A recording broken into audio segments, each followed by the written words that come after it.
A Dream by C.S. Lewis. I still think, with all respect to the Freudians, that it was the concourse of irritations during the day which was responsible for my dream. The day had begun badly with a letter from L about his married sister.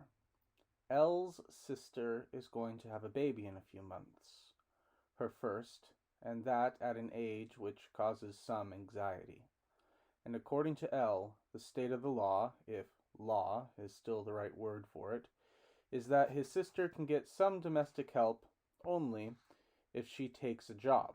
She may try to nurse and care for her child, provided she shoulders a burden of housework, which will prevent her from doing so or kill her in the doing, or alternatively, she can get some help with the housework provided she herself or alternatively, she can get some help with the housework, provided she herself takes a job, which forces her to neglect the child.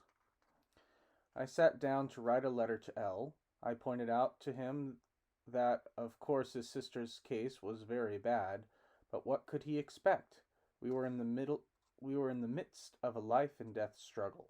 The woman, the women who might have helped his sister had all been diverted to even more necessary work. I had just got this off when the noise outside my window became so loud that I jumped up to see what it was. It was the W.A.A.F, Women's Auxiliary Air Force. It was the W.A.A.F, not using typewriters, nor mops, nor buckets, nor saucepans, nor pot brushes, but holding a ceremonial parade. They had a band. They even had a girl who had been taught to imitate the antics of a peacetime drum major in the regular army. It is not, to my mind, the prettiest exercise in the world for the female body, but I must say she was doing it very well. You could see what endless pains and time had gone to her training. But at that moment, my telephone rang. It was a call from W. W is a man who works very long hours in a most necessary profession. The scantiness of his leisure and the rarity of his enjoyments gives a certain sacrosanctity to all of one's engagements with him. That is why I have had an evening with him on the first Wednesday of every month for more years than I can remember. It is a law of the Medes and the Persians. He had rung up to say that he wouldn't be able to come this Wednesday. He is in the Home Guard, and his platoon were all being turned out that evening, all after their day's work, to practice a ceremonial slow marching.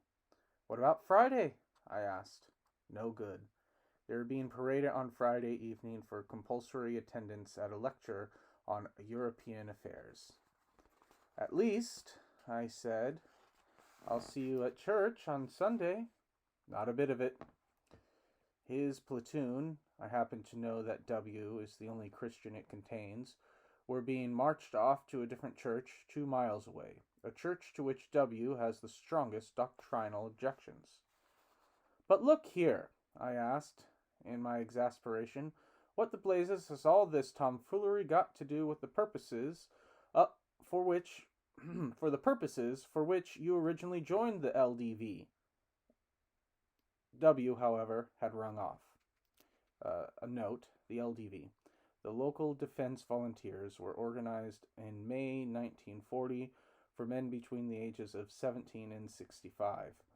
Their purpose was to deal with German parachutists. The name was changed to the Home Guard in December 1940, and conscription began in 1941.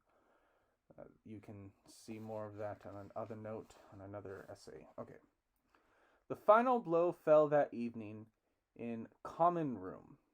An influential person was present, and I'm almost sure I heard him say, "Of course we shall retain some kind of conscription after the war, but it won't necessarily have anything to do with the fighting services." It was then that I stole away to bed and had my dream.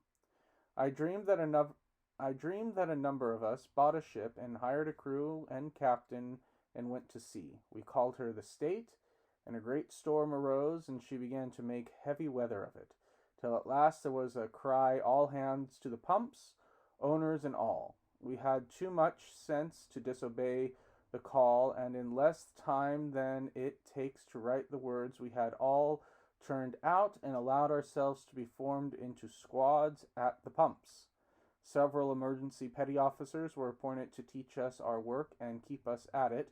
In my dream, I did not, even at the outset, greatly care for the look of some of these gentry, but at such a moment, the ship being nearly under, who could attend to a trifle like that? And we worked day and night at the pumps, and very hard work we found it, and by the mercy of God we kept her afloat and kept her head on to it till presently the weather improved. I don't think that any of us expected the pumping squads to be dismissed there and then. We knew that the storm might not be really over, and it was as well to be prepared for anything.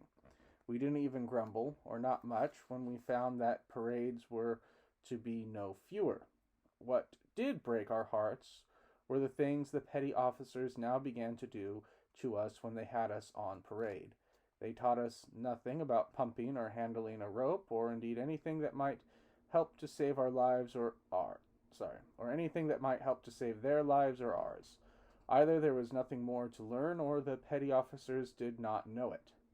They began to teach us all sorts of things, the history of shipbuilding, the habits of mermaids, how to dance the hornpipe and play the penny whistle and chew tobacco.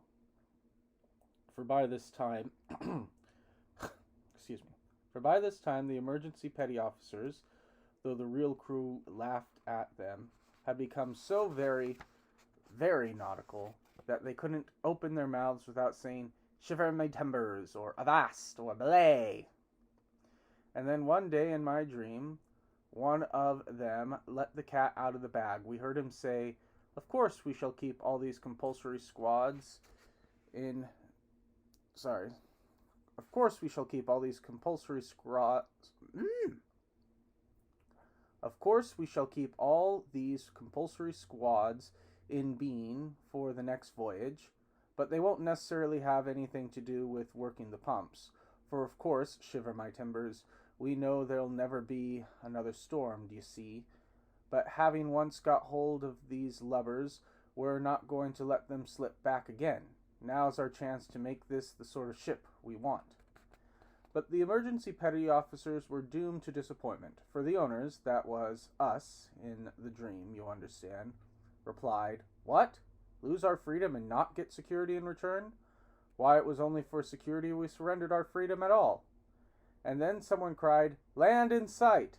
And the owners, with one accord, took every one of the emergency petty officers by the scruff of his neck and the seat of his trousers, and heaved the lot of them over the side. I protest that in my waking hours I would never have approved such an action. But the dreaming mind is regrettably immoral, and in the dream, when I saw all those meddling busybodies going plop, plop into the deep blue sea, I could do nothing but laugh. My punishment was that the laughter woke me